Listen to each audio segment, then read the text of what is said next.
ನಮ್ಮ ನಿತ್ಯ ಜೀವನದಲ್ಲಿ ಆಮ್ಲಗಳನ್ನು ಪ್ರತ್ಯಾಮ್ಲಗಳನ್ನು ನಾವು ಬಳಸ್ತಾ ಇದ್ದೇವೆ. ಕೆಲವೊಂದು ಸಂದರ್ಭಗಳಲ್ಲಿ ಆಮ್ಲಗಳನ್ನು ಶಮನಗೊಳಿಸುವಗೋಸ್ಕರ ನಾವು ಪ್ರತ್ಯಾಮ್ಲವನ್ನು ಬಳಸ್ತೇವೆ. ಅಂತಹ ಕೆಲವೊಂದು ನೈಜ ಸನ್ನಿವೇಶಗಳೊಂದಿಗೆ ಚಿಕ್ಕ ವಿಡಿಯೋದೊಂದಿಗೆ ತಮ್ಮ ಮುಂದೆ ಪ್ರಸ್ತುತಪಡಿಸ್ತಾ ಇದೆ.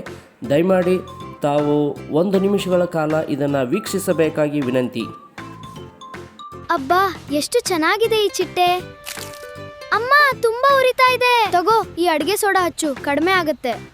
ಹೌದು ತಮ್ಮ, ಈ ಗುರಿ ಕಡಿಮೆ ಆಯ್ದಗಳು. ಇರುವೆ ಕಡಿದಾಗ ನಮಗೆ ಯಾಕೆ ಉರಿಯಾಗುತ್ತದೆ? ಅದು ಫಾರ್ಮಿಕ್ ಆಮ್ಲವನ್ನ ಚರ್ಮಕ್ಕೆ ಸೇರಿಸುತ್ತದೆ. ಹೌದು, ಅಡುಗೆ ಸೋಡಾ ಆಮ್ಲವನ್ನ ತಟಸ್ಥಗೊಳಿಸುತ್ತದೆ. ತುಂಬಾ ಒಳ್ಳೆಯದು. ರಾಸಾಯನಿಕ ಗೊಬ್ಬರಗಳ ಅತಿಯಾದ ಬಳಕೆ ಮಣ್ಣನ್ನ ಆಮ್ಲೀಯವಾಗಿಸುತ್ತದೆ. ಇದರಿಂದ ಸಸ್ಯಗಳು ಸರಿಯಾಗಿ ಬೆಳೆಯೋದಿಲ್ಲ. ಇದಕ್ಕೆ ಸುಣ್ಣದ ಪುಡಿಯನ್ನು ಸೇರಿಸಬೇಕು. ಇದು ಮಣ್ಣನ್ನ ಫಲವತ್ತಾಗಿಸಲು ಸಹಾಯ ಮಾಡುತ್ತದೆ. ಮಕ್ಕಳೇ, ಹೆಚ್ಚು ರಾಸಾಯನಿಕ ಬಳಸಬೇಡಿ. ಇದರಿಂದ ಮಣ್ಣು ಆಮ್ಲೀಯವಾಗುತ್ತದೆ.